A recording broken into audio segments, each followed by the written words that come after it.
Shrimad Bhagavatam canto 2 part 2। तो शुरू करने से पहले एक बार मंगलाचरण कर लेते हैं। आप सबकी स्क्रीन पे आ रहा है, आप मेरे साथ दोहरा सकते हैं इसको। ओम ज्ञानतिमिरान्धस्य ज्ञानाञ्जनशलाकया चक्षुरुन्मिलितं येन तस्मै श्रीगुरवे नमः। श्रीचैतन्यमनोभीष्टं स्थापितं येन भूतले स्वयं रूपः कदा मह्यं ददाति स्वपदान्तिकम्। वन्देऽहं श्रीगुरौ श्रीयुतपदकमलं श्रीगुरून् वैष्णवांश्च श्रीरूपं साग्रजातं सहगण रघुनाथान्वितं तं सजीवं साद्वैतं सावधूतं परिजनसहितं कृष्णचैतन्यदेवं श्रीराधा कृष्णपदान् सगन् ललिता श्रीविशाखान्वितांश्च। हे कृष्णा करुणा सिंधो दीनबंधो जगत्पते गोपेश गोपिका कांत राधा कांत नमोस्तुते। तप्त कांचन गौरांगी राधे वृंदावनेश्वरी वृषभानुसुते देवी प्रणमामि हरिप्रिये। वाञ्छाकल्पतरुभ्यश्च कृपा सिन्धुभ्य एव च पतितानां पावनेभ्यो वैष्णवेभ्यो नमो नमः। जय श्री कृष्ण चैतन्य प्रभु नित्यानंद श्री अद्वैत गदाधर श्रीवासादि गौर भक्त वृंदा। हरे कृष्णा कृष्णा कृष्णा हरे हरे, हरे रामा राम राम हरे हरे। नमो विष्णुपदाय कृष्णपृष्ठाय भूतले श्रीमते भक्ति वेदांत स्वामिनिति नामिने। नमस्ते सरस्वते देवे गौरवाणी प्रचारिणे निर्विशेष शून्यवादी पाश्चात्य देश तारिणे। कुछ और प्रणाम मंत्र कर लेते हैं। ओम नमो भगवते वासुदेवाय। ओम नमो भगवते वासुदेवाय। ओम नमो भगवते वासुदेवाय। नारायणं नमस्कृत्य नरं चैव नरोत्तमं देवीं सरस्वतीं व्यासं ततो जयम् उदीरयेत्। शुश्रूषोषतधानस्य वासुदेव कथारुचि स्यान्महस्य पया विप्रः पुण्यतीर्थनिषेवनात्। शृण्वतां स्वकथा कृष्ण पुण्यश्रवणकीर्तनः हृदयन्तस्तु ह्यभद्राणि विधुनोति सुहृत्सताम्। नष्टप्रायेषु भद्रेषु नित्यं भागवत सेवया भगवते उत्तमश्लोके भक्तिर्भवति नैष्ठिकी।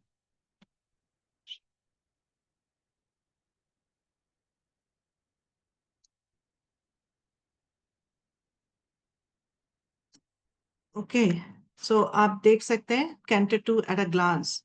तो हमने पिछली बार 4 चैप्टर्स का रिव्यू किया था। आज हम 5th 6th और 7th इन 3 चैप्टर्स का रिव्यू करेंगे।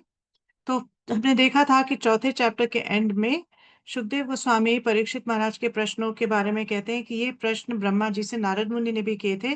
तो मैं अब आपको आपके प्रश्नों का उत्तर उस संवाद को सुना के करना चाहता हूँ जो ब्रह्मा जी और नारद जी के बीच में हुआ। तो आज जो हम देखेंगे इसमें क्या देखेंगे कि नारद मुनि जो है 5वें चैप्टर में दूसरे श्लोक में 6 प्रश्न पूछेंगे और ब्रह्मा जी उसका आंसर 5वें चैप्टर में और 6ठे चैप्टर में देंगे। और 7वें चैप्टर में भी जो है ब्रह्मा जी बताएंगे जो भगवान के अलग अलग प्रकार के अवतार हैं उनके बारे में बताएंगे और बताएंगे कि किस प्रकार से भगवान के बारे में उनकी कृपा के द्वारा ही जाना जा सकता है। और 8 से 10 जो चैप्टर्स हैं वो हम अगली बार करेंगे। चैप्टर 5 इसका शीर्षक है the cause of all causes, सभी कारणों के कारण। ठीक है, तो देखते हैं इस चैप्टर में क्या हो रहा है। तो पहला जो प्रश्न है जो नारद मुनि करते हैं, वो ब्रह्मा जी को कहते हैं कि मैं जो आत्मा है और जो परमात्मा है, इन दोनों के बारे में जो तत्व से जानना चाहता हूँ, तत्व, आत्म तत्व निदर्शनम। हाँ, तो ये बोल रहे हैं कि मैं इनके बारे में तत्व से जानना चाहता हूँ कि क्या वास्तविकता में आत्मा क्या है और उसका जो परमात्मा के साथ क्या रिलेशनशिप है, इसको जानना चाहता हूँ। दूसरे जो प्रश्न में नारद मुनि 6 प्रश्न पूछते हैं। पहला पूछते हैं यद रूपम, कि ये जो ब्रह्मांड है इसका, इसके क्या कैरेक्टरिस्टिक है, हाँ, इसके क्या लक्षण है, ये पूछते हैं। फिर दूसरा प्रश्न पूछते हैं यद अधिष्ठानम, कि ये कहाँ से, मतलब ये किस पे आश्रित है, ये कैसे आया, और ये ब्रह्मांड जो है ये आश्रित किस पे है। फिर पूछते हैं यथा सृष्टम, कि इसकी रचना किस प्रकार से हुई। यद संस्थान, कि इसका पालन किस प्रकार से होता है। यत परम, हाँ, और कौन जो है इसके पीछे है, हाँ, कौन इसके पीछे शक्ति है जिसकी वजह से ये चलता है। और यत चा, हाँ, कि किस चीज से बना हुआ है ये ब्रह्मांड जो है, इसका क्या कॉम्पोजिशन है। तो ब्रह्मा जी इन प्रश्नों के उत्तर 5वें चैप्टर में भी देंगे, और 2 प्रश्नों के उत्तर एक्चुअली पार्शली दो, और 2 फुली जो है 6 चैप्टर में देंगे। ठीक है। तो क्या कहते हैं, नारद जी ब्रह्मा जी से कहते हैं तीसरे श्लोक में कि आप सब कुछ जानते हैं, हाँ, आप सब कुछ जानते हैं संसार की रचना के बारे में।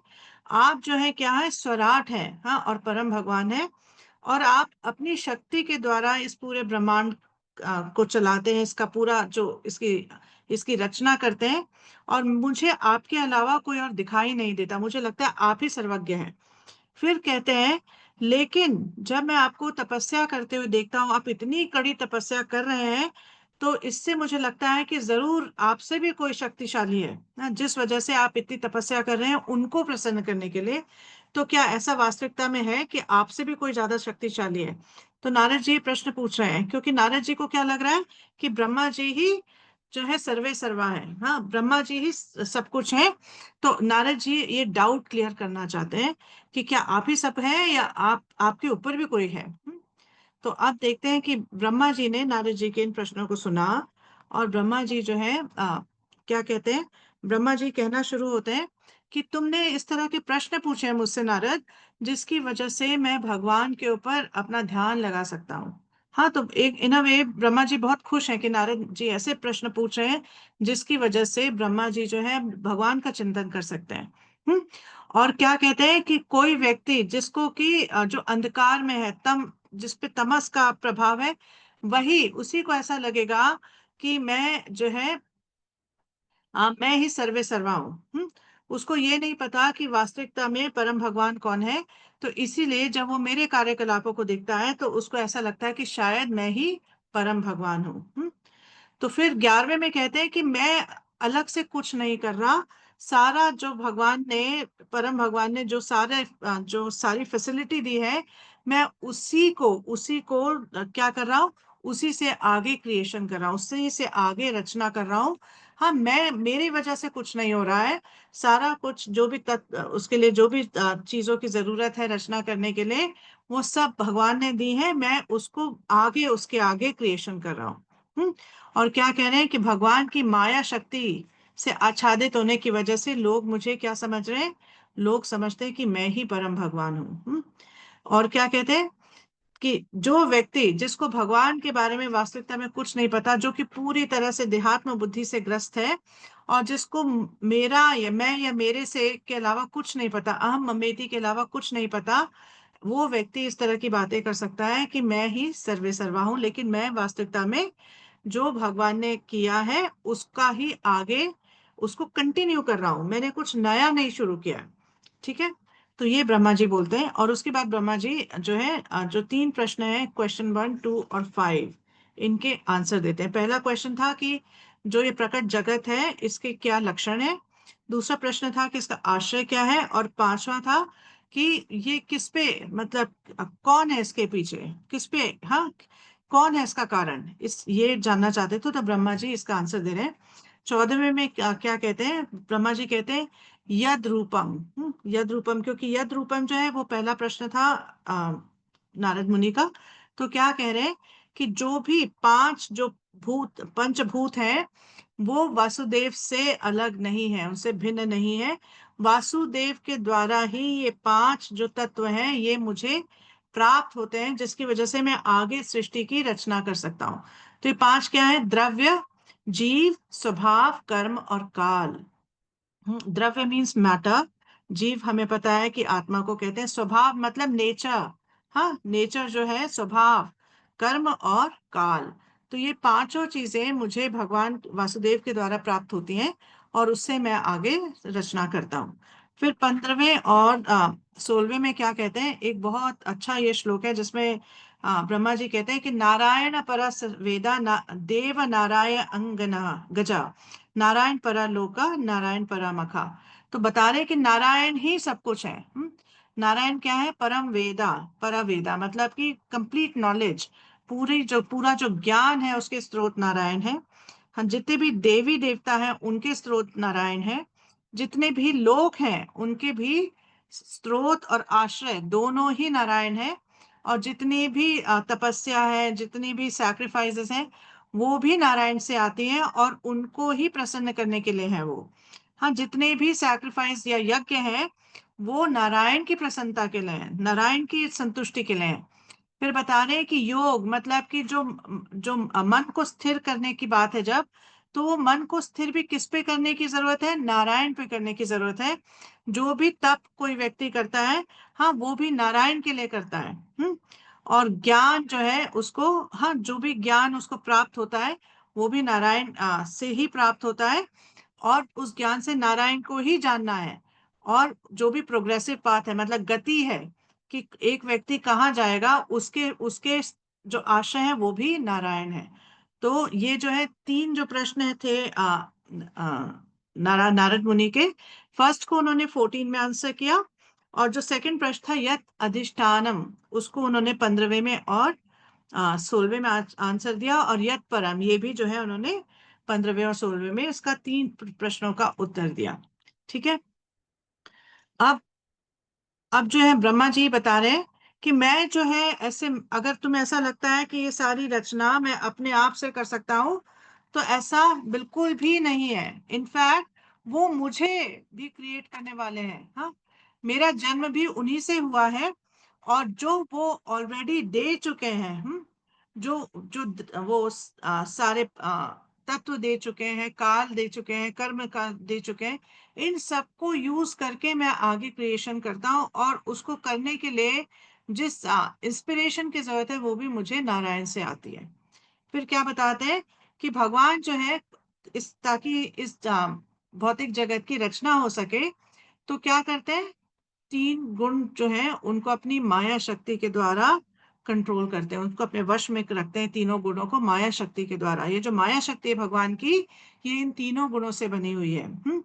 फिर क्या है? और ये तीन गुण आगे क्या करते हैं? जितने भी बद्ध जीव हैं, ये तीन गुण जो है उनको बांध के रखते हैं और उनको अलग अलग प्रकार से नचाते हैं। फिर 20वें में क्या कहते हैं कि जो व्यक्ति जिनके के इंद्रिय जो है वो भौतिक हैं, वो भगवान, क्योंकि भगवान दिव्य हैं, भगवान भौतिक नहीं है, तो इन भौतिक दृष्टि से कोई भी व्यक्ति जो भगवान पूरी तरह से स्पिरिचुअल हैं, दिव्य हैं, उनको नहीं देख सकता। तो ऐसा व्यक्ति जिसकी की आंखें पूरी तरह से भौतिक हैं, या जिसकी आंखों पे या बाकी इंद्रियों पे भौतिकता का पर्दा ढका हुआ है, वो भगवान को नहीं समझ पाता, नहीं देख पाता। भगवान उसके लिए अचिंत्य है। हम्म? फिर क्या है? तीसरे प्रश्न का आंसर दे रहे हैं कि सृष्टि किस प्रकार से होती है। हाँ, तो उसके आंसर में 21 से 31 तक जो है ब्रह्मा जी पूरा प्रोसेस समझाते हैं कि सृष्टि किस प्रकार से होती है। तो बताते हैं कि किस प्रकार से, ये हम कई बार सुन चुके हैं कि किस प्रकार से महाविष्णु जो है सबसे पहले प्रधान जो है उस पर अपनी ग्लांस डालते हैं, अपनी दृष्टिपात करते हैं। और अपनी दृष्टि से क्या क्या चीजें इम्बेड करते हैं? काल, टाइम जो है उसको इम्बेड करते हैं। जितने भी जीव हैं उनके कर्मों को इम्बेड करते हैं और उनके स्वभाव को इम्बेड करते हैं। तो जब ऐसा ऐसा दृष्टिपात होता है महाविष्णु का, तो क्या होता है? उसमें विकार आने शुरू हो जाते हैं प्रधान में। हाँ, और उसकी वजह से क्या होता है, प्रधान जो है वो ट्रांसफॉर्म होके महतत्व बन जाता है। और महतत्व जो है प्राइमरीली सतोगुण में है। हाँ, और जब महतत्व से जब और विकार आता है आगे, तो अहंकार आता है, ये 3 गुणों में आता है। हाँ, इसको जो है फॉल्स ईगो भी कहा जाता है। ये 3 गुण कौन-कौन से? सतोगुण, रजोगुण और तमोगुण। तो सतोगुण से जो मतलब जो शक्ति आती है वो होती है ज्ञान शक्ति, और जो रजोगुण से शक्ति आती है उसको कहते हैं क्रिया शक्ति, और जो तमोगुण से शक्ति आती है उसको कहते हैं द्रव्य शक्ति। तो इसके बारे में हम पहले पढ़ चुके हैं, आदिदेव, आध्यात्म और आदिभूत, है ना? तो ज्ञान शक्ति का मतलब है कि जितने भी मन और 10 जो देवता हैं, जो कि हमने सुना था ना कि जितने भी मतलब हमारी कुछ भी करने की अगर कैपेसिटी है, तो उसको देवता और वो पर्टिकुलर ऑर्गन और एक जीव, ये तीनों मिलकर ही कोई भी जो इंद्रिय है वो काम कर पाती है। तो ज्ञान शक्ति जो है, जो कि अहंकार का जब इंटरेक्शन सतोगुण से होता है, तो ज्ञान शक्ति से कौन आते हैं? देवता आते हैं 10, और कौन आते हैं? और मन आता है। और जो रजोगुण है उससे आता है प्राण, 10 इंद्रिया और बुद्धि। और तमोगुण से आते हैं 5 तन्मात्रा और 5 भूत, 5 जो तत्व हैं वो जो है इससे आते हैं तमोगुण से। ठीक है, तो आप लेफ्ट साइड में आप देख पा रहे हैं कि ये 10 देवता कौन है ना? जब ये तो जो है जो दृष्टि है उसके सूर्य है, जो त्वचा है उसके वायु है। हाँ, इस तरह से ये 10 देवता हैं, और इस तरह से ये सारे एलिमेंट्स और जो कुछ भी रिक्वायर्ड है सृष्टि करने के लिए, वो सारा कुछ महाविष्णु से शुरू होता है। हाँ, भगवान जब अपनी दृष्टिपात करते हैं प्रधान पे, जो कि पूरी तरह से क्या है, पूरी तरह से उसमें कोई भी विकार नहीं, कोई भी एक्टिविटी नहीं है, पूरी तरह से इनर्ट है प्रधान। तो जब भगवान उस पर दृष्टिपात करते हैं तब जाकर उसमें विकार आने शुरू होते हैं और सारा कुछ लाइक सेट्स इन मोशन। ठीक है, और फिर 32वें से 35वें तक का जो ब्रह्मा जी हैं कार्य सृष्टि के बारे में बताते हैं कि कैसे ये सृष्टि जो है, ये 23 एलिमेंट्स, 23 तत्वों से बनी हुई है। उस 23 तत्व क्या क्या है? महतत्व, अहंकार, 5 तन्मात्रा, 5 जो है 5 पंचभूत, और 11 इंद्रियां, है ना? और इसके बाद क्या होता है? जब भगवान की माया शक्ति इनसे इंटरेक्ट करती है, इन एलिमेंट से, तो क्या होता है? ये सारी चीजें आपस में मतलब पास आना शुरू होती हैं और आपस में मिलना शुरू होती हैं। हम्म? और फिर क्या बताते हैं कि गर्भोदक्षाय विष्णु जब 1000 साल तक कुछ नहीं करते हैं, उसके बाद क्या करते हैं? हर ब्रह्मांड में गर्भोदक्षाय विष्णु प्रवेश करते हैं और उसको क्या करते हैं? इनलाइवन करते हैं। मतलब अब हर ब्रह्मांड में क्या है? एक एनर्जी आई है, मतलब जीवित हो उठा है नवे। हाँ, जब तक ब्रह्मांड में गर्भदक्षाय विष्णु एंटर नहीं करते हैं तो ब्रह्मांड क्या है? सिर्फ एक मैटर है, मैटर का गोला है। लेकिन जब गर्भदक्षाय विष्णु एंटर करते हैं तो उसमें भी क्या आती है? जीवन आता है। तो ब्रह्मांड में भी अलग अलग प्रकार के विकार होने लगते हैं। और उसके बाद क्या होता है? उसके बाद क्या होता है? गर्भोदक्षाय विष्णु अपना विस्तार करते हैं विराट रूप में। विराट रूप जो है गर्भोदक्षाय विष्णु का एक मटेरियल फॉर्म है, ताकि मटेरियल जो ये क्रिएशन है वो हो सके। अब जो ब्रह्मा जी है इस विराट रूप के अलग अलग अंगों को यूज करके एक्चुअली में मटेरियल वर्ल्ड या भौतिक सृष्टि का निर्माण करेंगे। फिर ब्रह्मा जी जो है विराट रूप का डिस्क्रिप्शन देते हैं कि किस प्रकार से जो वर्ण है अलग अलग, वो विराट रूप में कहाँ कहाँ उपस्थित है। ब्राह्मण जो है वो मुंह में है या फिर सर में, और क्षत्रिय जो है वो किस में है? वो भुजाओं में है, और वैश्य जो है वो जंघा में है, और शूद्र जो है वो पैरों में है। फिर अलग अलग लोक के बारे में बताते हैं कि कैसे जो अलग अलग प्लैनेट्स है, 14 प्लैनेटरी सिस्टम्स हैं, 14 लोक हैं। हाँ, इस भौतिक जगत में वो अलग अलग लोग इस विराट पुरुष के या विराट रूप के कहाँ कहाँ पे एक्चुअली में उपस्थित हैं। हम्म, और उसके बाद हम आते हैं 6 चैप्टर में, जो कि है पुरुष सुक्ता के बारे में। हम्म, तो इसमें नॉर्मली हम सुनते हैं कि जब जो डेमीगॉड्स हैं या देवी देवता हैं जब भगवान को अप्रोच करते हैं तो पुरुष सुक्ता प्रेयर्स करते हैं भगवान को प्रसन्न करने के लिए। तो ये जो चैप्टर है पर्टिकुलरली भागवतम का, इसमें बहुत सारे ऐसे श्लोक हैं जिनका भाव बिल्कुल जो पुरुष शुक्ता की प्रेयर्स होती हैं बिल्कुल सेम भाव है। इसलिए इस चैप्टर का नाम है पुरुष शुक्ता कंफर्म्ड। तो जो छठा क्वेश्चन था, जो कि था यच्च, कि ये ब्रह्मांड किससे बना हुआ है, तो इसके बारे में 1 से 17 में जो है ब्रह्मा जी इसको आंसर करेंगे। ठीक है। तो क्या बता रहे हैं कि जो 1 से 16 में बता रहे हैं कि किस प्रकार से भगवान जो है वो क्या है, गर्भोदक्षाय विष्णु जो है सारे इंग्रेडिएंट्स, मतलब जो जो भी चीज चाहिए इस ब्रह्मांड को एक्टिवेट होने में और इसको जीवित होने में, वो सारी चीजें गर्भोदक्षाय विष्णु प्रोवाइड कराते हैं। तो जैसे कि जो सटल जो भगवान के जो जो विराट रूप के जो सटल मतलब कि सूक्ष्म इंद्रियां हैं, उससे क्या आते हैं, तन्मात्रा आता है और तत्व आते हैं। और जो भगवान की जो स्थूल इंद्रियां हैं, उससे आते हैं देवता, जो 10 हमने देखे थे देवता, और क्या है, सूक्ष्म इंद्रिया।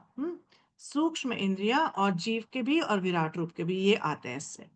फिर 13 से 16 में क्या देखें, ब्रह्मा जी क्या कह रहे हैं कि मतलब हालांकि ये जो पूरा भौतिक जगत है, ये भगवान के ही देह से बना हुआ है ना, विराट रूप की देह से बना हुआ है।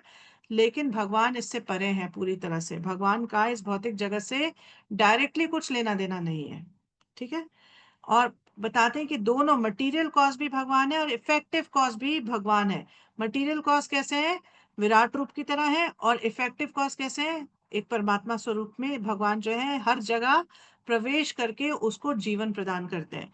जब एक ब्रह्मांड में एंटर करते हैं तो उस ब्रह्मांड को जीवन देते हैं। जब हर जीव के अंदर प्रवेश करते हैं तो उस जीव को जो है क्या करते हैं, उस जीव को जीवन देते हैं। ठीक है। और क्या बता रहे हैं ब्रह्मा जी की, ये भौतिक जगत, ऐसा नहीं समझना चाहिए कि भौतिक जगत अपने आप से चल रहा है। बहुत लोगों की फिलॉसफी होती है कि जो कुछ भी हो रहा है मटेरियल नेचर के द्वारा हो रहा है। तो यहाँ पर हम ब्रह्मा जी के इस और नारद जी के संवाद से समझ सकते हैं कि जो ये भौतिक जगत है वो अपने आप में कुछ भी नहीं है। जब तक इसमें भगवान इंटरवीन नहीं करते इसमें कुछ भी नहीं हो सकता है। और फिर ब्रह्मा जी बताते हैं और प्रपात भी अपने तात्पर्य में बताते हैं कि जो पूरी सृष्टि है, जिसमें कि भौतिक जगत भी है और आध्यात्मिक जगत भी है, हाँ, तो इसमें से एक पाद क्या है, मतलब कि 1/4 हिस्सा क्या है, वो है भौतिक जगत, और त्रिपाद क्या है, वो है आध्यात्मिक जगत। और आध्यात्मिक जो ये भौतिक जगत से ऊपर है आध्यात्मिक जगत। और यहाँ के जो 3 कैरेक्टरिस्टिक्स हैं मेन, वो क्या है, अमृतम, यानी कि जो व्यक्ति भी इस त्रिपाद विभूति में प्रवेश करता है उसको दोबारा से मृत्यु का चक्र, जन्म मृत्यु के चक्र में नहीं आना पड़ता। दूसरा है क्षेमम, कि ना तो वहां पे जरा है, ना व्याधि है, ना जन्म है, ना मृत्यु है। और फिर तीसरा क्या है, अभयम, वहां पे जो लोग हैं वहां पे किसी भी प्रकार का भय नहीं है, पूरी तरह से भय मुक्त है। जैसे इस भौतिक जगत पे हम देखते हैं हमें अनेक अनेक प्रकार के भय सताते हैं, है ना। किस तरह का भय सताता है कि हमारे पास जो कुछ भी हमारी पोजेशन है, जो भी हमारी संपत्ति है, वो ना चली जाए। हाँ, हमारा ये शरीर ना छूट जाए। हाँ, कहीं पे कुछ बॉम्बिंग हो रही है या युद्ध हो रहा है, कहीं हम ना मारे जाए। हम्म तो ये सारे जो भय है ये भौतिक जगत का लक्षण है। लेकिन त्रिपाद विभूति जो है, जो भगवान का आध्यात्मिक जगत है, वहां पर ये नहीं है। ठीक है। हाँ, तो ये बता रहे हैं, फिर उसमें बताते हैं ब्रह्मा जी 18वें से 22वें में कि वहां पर क्या है, एक पाद विभूति में जन्म मृत्यु का चक्र जो है वो है, लेकिन त्रिपाद में नहीं है। और जो लोग वहां पे रहते हैं उनकी क्या लक्षण है। तो एक पाद विभूति में जो है वो ग्रह मेदी है, मतलब हालांकि मतलब उन्होंने विवाह कर लिया है, लेकिन वो किस लिए विवाह किया है, इंद्र तृप्ति के लिए विवाह किया, भगवान की सेवा के लिए विवाह नहीं किया है। हाँ, मतलब उनका जो घर है वो आश्रम नहीं है। हाँ, वो बस एक घर है जहाँ पे दोनों जो है एक दूसरे को और एक दूसरे के थ्रू अलग अलग प्रकार से इंद्र तृप्ति करने की कोशिश कर रहे हैं। हम्म और त्रिपाद में क्या है, अपरा जन्म। फिर भगवान जब देखते हैं तो उनका क्या इंक्लिनेशन होता है, तो एक बार विभूति की तरह भगवान जो है मतलब बहुत ज्यादा इंटरेस्टेड नहीं होते हैं।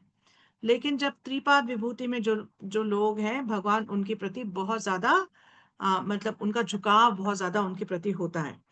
और जो आत्माएं हैं उनका क्या स्वभाव रहता है? जो एक बार विभूति में उनका स्वभाव रहता है कि कैसे हम इस भौतिक जगत में से जो कुछ भी सुख है वो निचोड़ लें। कैसे हम हर किसी पे अपना मतलब अपना जो है आधिपत्य जमाएं। और जो त्रिपाद विभूति में वो क्या है, उनका क्या लक्षण है कि वो पूरी तरह से भगवान की भक्ति में संलग्न है। उनका पूरा मूड क्या है कि हम भगवान की सेवा करें, भगवान की भक्ति करें। भय जो है वो एक पाद विभूति है, जहाँ पे लोग हैं, बद्ध जीव हैं, वहां पे बहुत मतलब बड़ा फैक्टर है, आ, बहुत कंस्पिकुअस है। और जो त्रिपाद है वहां पर बिल्कुल भी नहीं है। और फॉरगेटफुलनेस मतलब भूल जाने का जो कैरेक्टरिस्टिक है, तो एक बार विभूति में अविद्या की तरह है। मतलब एक व्यक्ति को ये रियलाइज ही नहीं होता कि मैं कौन हूँ, हाँ, और क्या मेरा संबंध है, और मेरा क्या रूप है, और मुझे क्या करना चाहिए। लेकिन त्रिपाद विभूति में कोई भी प्रकार का कोई एक जीव बिल्कुल भी कुछ नहीं भूलता है, क्योंकि उसको हमेशा इस बात का ध्यान रहता है कि मेरा अस्तित्व है भगवान की सेवा करना। जीवेर स्वरूप है कृष्णेर नित्य दास। और आत्माएं किस प्रकार के हैं? एक बार विभूति में बहुत कम आत्माएं हैं, और त्रिपाद विभूति में बहुत सारी आत्माएं हैं। और जो संधिनी मैनिफेस्टेशन मतलब कि जो जो अ, आध्यात्मिक जगत है, वो 3/4 है टोटल क्रिएशन का। और जो भौतिक जगत है वो सिर्फ 1/4 है टोटल क्रिएशन का। और सच्चिद आनंद का जो अनुभव है, वो एक बार विभूति में बिल्कुल भी नहीं होता है ना। ना तो हम सत फीचर को अनुभव कर सकते हैं, क्योंकि हालांकि हम आत्मा है और सच्चिदानंद हमारा जो है कैरेक्टरिस्टिक है, लेकिन इस भौतिक जगत में हर चीज नाशवान है, कोई भी चीज शाश्वत नहीं है। तो यहाँ पर आने के बाद हमें ये सत्य जो है इसका रियलाइजेशन नहीं होता, क्योंकि हम देखते हैं अपने चारों तरफ कि हर चीज का नाश हो रहा है, यहाँ तक हमारे शरीर का भी नाश हो रहा है।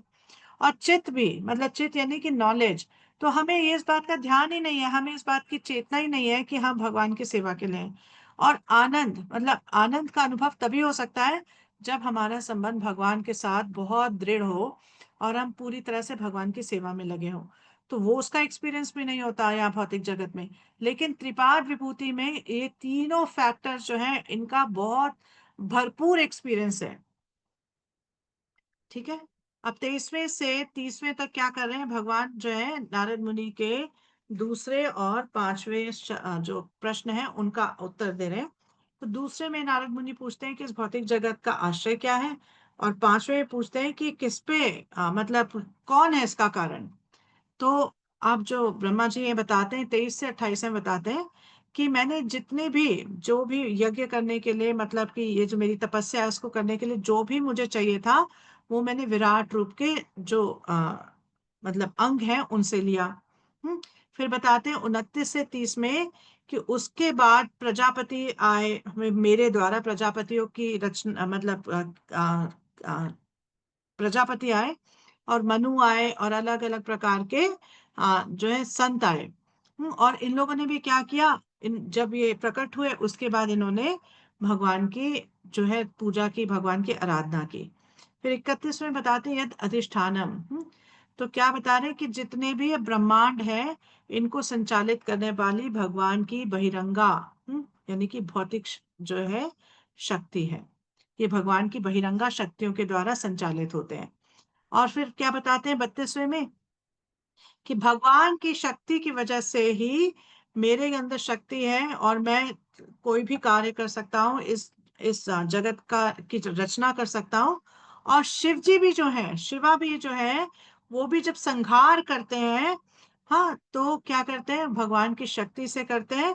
और भगवान अपने द्वारा, अपनी शक्ति के द्वारा ही इस ब्रह्मांड का इस भौतिक जगत का पालन करते हैं। तो क्या बताना चाह रहे हैं कि एक्चुअली हर चीज जो है भगवान की शक्ति पर ही आधारित है। फिर 34वें में बताते हैं कि मतलब मैं कभी भी, मेरे मुंह से कभी गलत शब्द इसलिए नहीं निकलते, और कभी भी मेरे मन में गलत ख्याल नहीं आता, कभी भी मेरी इंद्रियां जो है गलत कार्य नहीं करती, क्योंकि मैंने कृष्ण को बहुत दृढ़ता से अपने हृदय में बसा रखा है। और उनको वहां पकड़ के रखा है। मैं उनको अपने हृदय से जाने नहीं देता। तो क्योंकि कृष्ण मेरे हृदय में रहते हैं तो मेरा हृदय पूरी तरह से प्रकाशित है, और मुझे पूरी तरह से किससे प्रकाशित है? ज्ञान से प्रकाशित है, रियलाइजेशन से प्रकाशित है। और इस वजह से मेरे शब्द जो है, मेरा मन जो है और मेरी इंद्रियां जो है कभी भी कुछ भी गलत नहीं करती। हम्म। तो फिर क्या बताते हैं 35वें में कि हालांकि मतलब मुझ में बहुत अच्छे अच्छे गुण हैं, बहुत उच्च कोटि के गुण हैं, लेकिन फिर भी मैं भगवान को नहीं समझ पाता। हम्म। मैं उनको नहीं समझ पाता। तो यहाँ तक कि मेरा तो क्या ही कहना, इवन भगवान नहीं समझ पाते अपने आप को। हाँ, क्योंकि भगवान क्या है, हर मोमेंट एक्सपैंड करते हैं। हर मोमेंट आनंदम बुद्धि वर्धनम, मतलब भगवान हमें का वर्धन हर मोमेंट होता जा रहा है। तो यहाँ तक कि भगवान भी अपनी लिमिट को नहीं जानते कि मेरी लिमिट क्या है। तो ब्रह्मा जी कह रहे हैं तो मैं कैसे जान सकता हूँ, मैं तो एक तुच्छ जीव हूँ, मैं कैसे जान सकता हूँ। तो फिर भी क्या कहते हैं, लेकिन फिर भी जितना भी मैं समझाऊं, जितना भी मैं समझाऊं, उसको समझकर मैं भगवान का गुणगान करता हूं, उनको उनका महिमा मंडन करता हूं, क्योंकि जितना भी मेरे को समझ में आया अपनी तुच्छ बुद्धि से, मैं उसको जानकर भगवान को महिमान्वित करता हूं। ठीक है। फिर उसके बाद क्या कह रहे हैं, 39वें में कहते हैं कि भगवान जो है, हाँ भगवान जो है, उन महाविष्णु, महाविष्णु जो है अपनी शक्ति से, हाँ क्या करते हैं, इस पूरे जगत का जो है पालन करते हैं, इसका इसकी रचना करते हैं और इसका संहार करते हैं। तो क्या कह रहे हैं कि ये महाविष्णु की शक्ति से होता है। और फिर 40वें में बताते हैं कि भगवान की क्या क्या मतलब क्वालिटीज हैं, भगवान के मतलब के अंदर कितने अच्छे गुण हैं। तो क्या बता रहे हैं कि वो क्या है, वो परम सत्य है, और क्या है, पूरी तरह से शुद्ध है। और पूरी तरह से क्या है, ऑल नॉलेजेबल है, मतलब जितना भी ज्ञान विज्ञान जो है वो भगवान में है, और सर्वत्र है, हर जगह है। और उनका ना तो कोई अनादि, मतलब अनादि है, मतलब ना तो उनका कोई बिगनिंग है और ना ही कोई एंड है। और कोई भी उनका शत्रु नहीं है, मतलब वो किसी को भी अपने शत्रु की तरह नहीं देखते। बाकी लोग भगवान को जरूर शत्रु की तरह देख सकते हैं, लेकिन भगवान किसी को भी अपने शत्रु की तरह नहीं देखते। फिर 41वें में क्या कहते हैं कि उनको कैसे जाना जा सकता है। तो बता रहे हैं कि सिर्फ भगवान को जानने का क्या तरीका है। एक मन जो कि पूरी तरह नियंत्रित हो, इंद्रियां जो पूरी तरह नियंत्रित हो, और जो मतलब शरीर है वो पूरी तरह नियंत्रित हो। जब किसी व्यक्ति का जो सूक्ष्म और स्थूल शरीर पूरी तरह से नियंत्रित हो, तब वो भगवान को जान सकता है। हाँ, भले अनियंत्रित इंद्रियां, अनियंत्रित मन के द्वारा हम भगवान को नहीं जान सकते।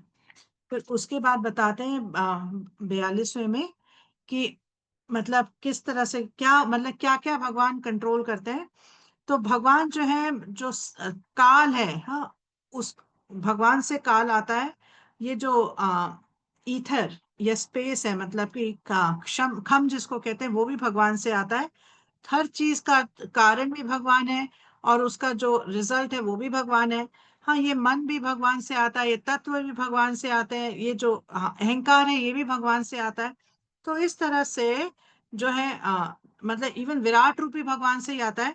तो ये गर्भोदक्षाय विष्णु जो है, और मतलब सब कुछ जो है ये किससे आता है, ये कारणोदक्षाय विष्णु से आता है। फिर उसके बाद गर्भोदक्षाय विष्णु से आगे एक्सपेंशन होती है।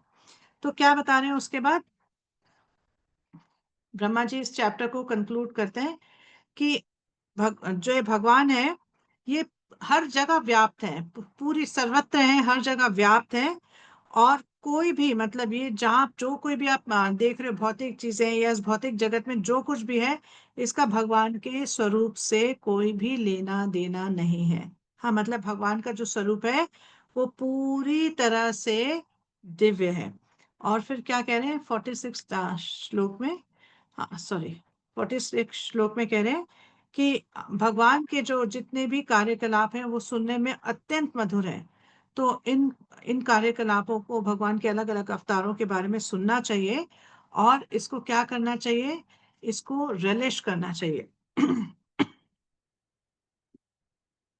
इसको, इसका स्वाद लेना चाहिए, इसमें इतना रस है। हाँ, और ये क्या है, स्वादु स्वादु, हाँ मतलब इतने इतना रस है इनमें इसके बारे में सुनना चाहिए, इन पे मनन करना चाहिए और इसको टेस्ट करना चाहिए, इसका स्वाद लेना चाहिए। अब चैप्टर 7 में ब्रह्मा जी क्या करते हैं? ब्रह्मा जी अलग अलग भगवान के जो अवतार हैं उनके बारे में बताना शुरू करते हैं। तो 1 से 39 तक में ब्रह्मा जी जो बताएंगे भगवान के अलग अलग अवतारों के बारे में। और फिर 40वें से 46वें में बताएंगे कि किस तरह से भगवान को उनकी कृपा के बिना नहीं समझा जा सकता। और फिर 47 से 49 तक बताएंगे कि किस प्रकार से भगवान जो है वो परमात्मा और ब्रह्म से ऊपर है। और फिर 50 से 53 तक बताएंगे कि ये जो ज्ञान है वो किस तरह से दिया जाना चाहिए। ठीक है। सो 1 से 39 तक जो है ब्रह्मा जी भगवान के गुण अवतार, लीला अवतार, मनवंतर अवतार, आवेश अवतार और विभूतियों के बारे में बताते हैं और उनके क्या पर्पस हैं आने के, उसके बारे में भी बताते हैं। तो जैसे पहले में ब्रह्मा जी बताते हैं भगवान के वराह अवतार के बारे में और किस तरह से वराह अवतार आए, उन्होंने पृथ्वी को गर्भोदक सागर के जो एकदम नीचे गिर गई थी वहां से निकाला और किस तरह से हिरण्याक्ष की हत्या की, उसको मारा। फिर सुयज्ञ के बारे में बताते हैं कि किस तरह से जो प्रजापति हैं और आकुति, हाँ, इनसे सुयज्ञ जो है उनका जन्म हुआ। और ये भी बताते हैं कि किस तरह से मतलब ये जो है सुयज्ञ इनको और जो मनु है इनको क्या कहा गया, इनको सारी जो मानव जाति है उनका पिता माना गया। ठीक है। फिर उसके बाद कपिल देव के बारे में बताते हैं कि कैसे वो कर्दम मुनि और देवहूति के पुत्र हैं और उन्होंने सांख्य योग के बारे में बताया और अपनी माँ को सांख्य योग की शिक्षा देकर उनको मुक्त कर दिया। फिर दत्तात्रेय जी के बारे में बताते हैं कि कैसे वो अत्रि के पुत्र हैं। और दत्तात्रेय के बारे में हम थोड़ा, बहुत ज्यादा नहीं आता भागवतम में, थोड़ा सा आता है जब 11 कैंटो में। तो उसमें कि किस तरह से यदुओं को उन्होंने जो है अपना अपना आशीर्वाद दिया। हम्म, और किस तरह से अलग अलग लोगों को मिले, उनको ज्ञान भी दिया और आशीर्वाद भी दिया। फिर उसके बाद चतुष कुमार के बारे में आता है कि ये 4 कुमार जो है ब्रह्मा जी से इनका इनका जन्म हुआ। और ये जो है सृष्टि को आगे नहीं बढ़ाना चाहते थे, तो इन्होंने बचपन में ही तपस्या करने के लिए चले गए और और उतनी ही एज के रह गए, 5 5 साल के बच्चों की एज के रह गए। और इन्होंने क्या किया, ये भी जगह जगह जाके भगवान के बारे में प्रचार करते हैं। और फिर नर नारायण ऋषि के बारे में बताया कि किस तरह से नर नारायण ऋषि मतलब कृष्ण और अर्जुन का कंबाइंड फॉर्म, हाँ, क्या है, नर नारायण ऋषि। और इन्होंने बद्रिकाश्रम में अनेक प्रकार से जो है ऑस्टेरिटीज की, अनेक प्रकार से तपस्या की।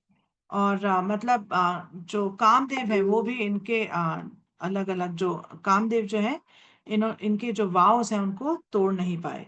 फिर कृष्ण गर्भ के बारे में बताते हैं। कृष्ण गर्भ वो हैं जिन्होंने ध्रुव महाराज के सामने दर्शन दिए, भगवान के वो रूप हैं जिन्होंने ध्रुव महाराज को दर्शन दिए। फिर पृथु के बारे में बताते हैं जिसके बारे में हम चौथे स्कंद में पढ़ेंगे, बहुत डिटेल में पढ़ेंगे पृथु महाराज के बारे में। ये भगवान के आवेश अवतार हैं। हम्म, उन पृथु के बारे में। फिर ऋषभ देव के बारे में बताते हैं, हाँ, कि किस तरह से वो सुदेवी और नाभि के पुत्र थे और किस तरह से उनके 100 पुत्र थे और उन्होंने कैसे उनको अलग अलग प्रकार से शिक्षाएं दी। ये इसके बारे में 5वें स्कंद में पढ़ेंगे। फिर हयग्रीव अवतार के बारे में बताते हैं। फिर मत्स्य अवतार के बाद बताते हैं, कूर्म अवतार के बारे में, नरसिंह अवतार। फिर उसके बाद हरि जो कि गजेंद्र के सामने प्रकट हुए, गरुड़ पे बैठ के आए और जिन्होंने गजेंद्र की रक्षा की, उन अवतार के बारे में बताते हैं। वामन देव जी के बारे में बताते हैं। और हंस अवतार के बारे में बताते हैं। हंस अवतार वो हैं जिन्होंने नारद मुनि को भक्ति के बारे में ज्ञान दिया कि किस तरह से भक्ति करनी चाहिए। और वो ज्ञान दिया जो कि उन लोगों के लिए है जो कि भगवान के प्रति पूरी तरह से शरणागत हैं। फिर धन्वंतरी अवतार के बारे में बताया। हम्म, और फिर परशुराम अवतार, रामचंद्र जी के बारे में, व्यास देव के बारे में, बुद्ध के बारे में और कल्कि के बारे में। तो इस तरह से फिर उसके बाद एंड में 26 से 35 तक कृष्ण और बलराम जी के बारे में बताया कि किस तरह से कृष्ण बलराम जो है वो उनका प्राकट्य हुआ। तो ये कृष्ण बलराम जब आते हैं तो ये अपने स्वयं रूप में आते हैं, ये भगवान के अवतार नहीं है, एक्चुअली में इनका स्वयं रूप है। हम्म, ठीक है। तो भगवान की फिर अलग अलग लीलाओं के बारे में भी बताया उन्होंने। और क्या बताया कि किस तरह से वो प्रकट होते हैं। हाँ, और उसके बाद बताया कि कैसे उन्होंने पूतना का वध किया, किस तरह से शक्टासुर का वध किया, किस तरह से जो दो अर्जुन के वृक्ष हैं उनको उखाड़ा, किस तरह से कालिया को जो है भगवान ने कालिया पे किस तरह से भगवान ने अ, मतलब उस पे रूल किया।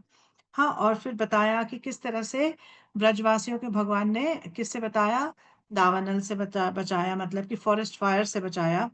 और फिर उसके बाद दामोदर लीला के बारे में बताया कि किस तरह से यशोदा माई जो है उन्होंने भगवान को ऊखल से बांधा। हम्म और फिर ये किसके बारे में बताते हैं, ब्रह्मा जी बताते हैं कि किस तरह से नंद महाराज जो है उनको वरुण देव के जो पार्षद हैं उन्होंने वो नंद महाराज को ले गए थे, और किस तरह से भगवान ने वरुण देव से जो है नंद महाराज को छुड़वाया, और किस तरह से व्योमासुर से उन्होंने अपने जो गोप हैं उनको बचाया, और किस तरह से ब्रजवासियों को क्या किया उन्होंने, जो मतलब अपने धाम वापस ले गए, ब्रजवासियों को जो है गोलोक वृंदावन प्रदान किया। और फिर 32वें श्लोक में बताते हैं इंद्र पूजा और गोवर्धन पूजा के बारे में। हाँ, जबकि वो सिर्फ 7 साल के थे। फिर 33 में बताते हैं शंखचूड़ के बारे में, जिन्होंने कि जो गोपियां हैं उनको उनको हरण कर लिया था। और 34वें से 35वें बताते हैं कि किस तरह से वृंदावन के बाहर भगवान ने अनेक अनेक अनेक असुरों का नाश किया। हम्म और जिनका भी नाश किया उनको या तो सायुज्य मुक्ति दी, या फिर बाकी चार जो प्रकार की मुक्तियां हैं उनमें से कोई ना कोई मुक्ति दी। तो भगवान ने जो है जिनका भी संहार किया सबको मुक्ति प्रदान हुई। तो ये ब्रह्मा जी बताते हैं। तो आप देख सकते हैं कि ब्रह्मा जी क्यों इतने खुश थे जब नारद मुनि ने उनसे ये प्रश्न पूछा। क्योंकि ब्रह्मा जी किस पे मेडिटेट करें, किसका चिंतन करें, भगवान और भगवान के अलग अलग अवतारों का, भगवान के अलग अलग लीलाओं का। तो एक भक्त के लिए सबसे ज्यादा खुशी की बात कब होती है, जब उनसे कोई भगवान के बारे में पूछता है। क्योंकि ये उनको एक अपॉर्चुनिटी मिलती है उससे कि मैं भगवान के बारे में कुछ बोल सकूं। हम्म तो सबसे अच्छा प्रश्न क्या है, अगर आप किसी भक्त से कोई अच्छा प्रश्न करना चाहते हैं तो क्या प्रश्न करना चाहिए कि भगवान के बारे में कुछ बताइए। हाँ, तो इससे क्या होता है, इससे उस भक्त को एक चांस मिलता है कि वो भगवान के बारे में चर्चा कर सके। तो इस ये जो है विन विन सिचुएशन है, इससे सभी का भला है, जो सुन रहा है उसका भी भला है और जो बोल रहा है उसका भी भला है। फिर ब्रह्मा जी कहते हैं कि मतलब भगवान को समझ पाना जो है बहुत मुश्किल कार्य है, पॉसिबल ही नहीं है। तो क्या कह रहे हैं कि मतलब भगवान को क्या, भगवान की जो भौतिक शक्ति है, बहिरंगा शक्ति है, उसको ही नहीं समझ पाते हम। हाँ, हम हमारे लिए उसको ही समझना बहुत मुश्किल है कि ये बहिरंगा शक्ति किस किस चीज को कंट्रोल करती है और कैसे कंट्रोल करती है, हम इसी को नहीं समझ पाते। और फिर क्या कहते हैं कि जो एटम्स हैं उनको उनकी गणना करना आसान है, लेकिन भगवान के जो भगवान भगवान जो है उनके बारे में, या वो कितने महान है इस बारे में कोई भी अंदाजा लगाना उससे बहुत ज्यादा मुश्किल है। मतलब आप सोचिए कि पूरे ब्रह्मांड में कितने एटम्स हैं। तो ब्रह्मा जी क्या कह रहे हैं, एटम्स को की गणना करना आसान है, लेकिन भगवान की जो ग्रेटनेस है, भगवान जो है उनके बारे में जान पाना या उसका अंदाजा लगा पाना बहुत मुश्किल है। और फिर क्या कह रहे हैं, जो शेष नाग है, हाँ वो अपने क्या कर रहे हैं, शेष नाग जो है अपने 1000 मुखों से हर समय भगवान के गुणों का गान कर रहे हैं हर समय। लेकिन फिर भी, और कब से कर रहे हैं, जब से सृष्टि हुई है तब से करे जा रहे हैं, लेकिन फिर भी वो अंत तक नहीं पहुंच पाया, अभी भी वो बहुत दूर है। हाँ, भगवान के सारे गुणों का वर्णन करने से, मतलब भगवान के इतने गुण हैं कि कोई ना, भगवान जब स्वयं ही नहीं जानते, जो ब्रह्मा जी ने पहले कहा, तो हमारे लिए तो क्या ही पॉसिबल है। और फिर क्या बता रहे हैं कि कोई भी, मतलब कुछ कोई भी क्यों ना हो, भगवान के गुणों को नहीं जान सकता। फिर 42वें में क्या कह रहे हैं कि भगवान को सिर्फ उनकी कृपा के द्वारा ही समझा जा सकता है, और कोई तरीका ही नहीं है। हम्म? क्या बोल रहे हैं कि जब भगवान देखते हैं कि कोई व्यक्ति बिल्कुल मतलब अनप्रिटेंशियस, मतलब बिना किसी दिखावे के मेरे शरणागत हो रहा है, मतलब उसको और कोई चिंता नहीं है कि लोग मेरे बारे में क्या सोच रहे हैं, मेरे बारे में क्या कह रहे हैं। जब वो पूरी तरह से भगवान पे शरणागत हो जाता है, तो भगवान की कृपा को आकर्षित करता है। और जब भगवान उस पे अपनी कृपा की वर्षा करते हैं, तब वो भगवान को समझना शुरू करता है, तब उसको बोध होना शुरू होता है कि भगवान वास्तविकता में है कौन। और जब उसको इस बात का बोध होता है, तो वो जीवन मृत्यु के चक्र को पार कर जाता है। तो क्या जरूरी है? सबसे पहले अगर हम भगवान को समझना चाहते हैं तो, और जीवन मृत्यु के चक्र से निकलना चाहते हैं, तो सबसे पहला स्टेप है कि बिना किसी कपट के भगवान के शरण में जाना, बिना कपट के भगवान की शरण लेना।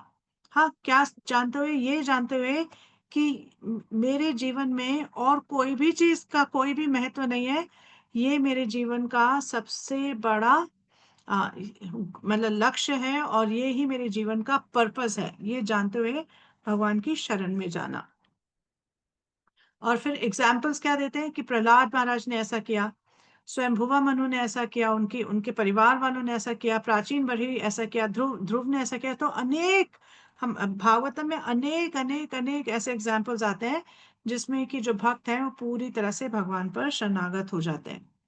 हम्म, और फिर क्या बता रहे हैं? फिर ब्रह्मा जी बता रहे हैं कि जो, लेकिन जिनमें कोई गुण नहीं है, जो कि पूरी तरह से मतलब इस स्थिति में नहीं है, वो भी वो भी इस स्थिति में पहुंच सकते हैं अगर वो भगवान के जो भक्त हैं उनकी शरण लेना सीखें।